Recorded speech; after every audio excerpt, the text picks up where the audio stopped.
Денеска искочи информацијата дека австриските власти го одобриле барањето од Министерството за правда за екстрадиција на господинот Мирослав Шиповиќ.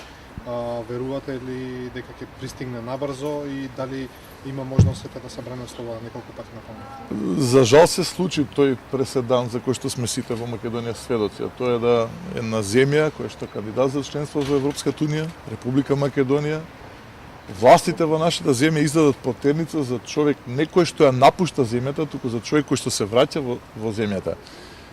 И за жал поради тоа бевме потсме во австриските медиуми.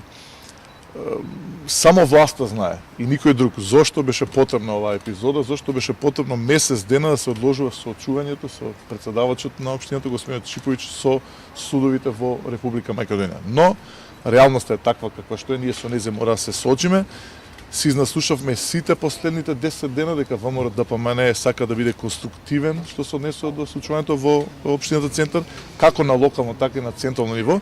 И затоа сакам да искористам оваа прилика да им упатам покана да ни се придружат во нашето барање господин Шиповиќ да се брани од слобода и само на тој начин ќе докажат дека навистина сака се борат за правдата, дека сакат да ја одблокират работата во општина Центар, затоа што тоа мнозинство што го освоивме заслужено на локалните избори, не во еден, не во два, туку во 3 изборни кругови. Се прават ли консултации што доколку судот не дозволи да се брани од слобода господинот Шиповиќ и остане во притвор, се прават ли консултации дали ќе се бара негова замена?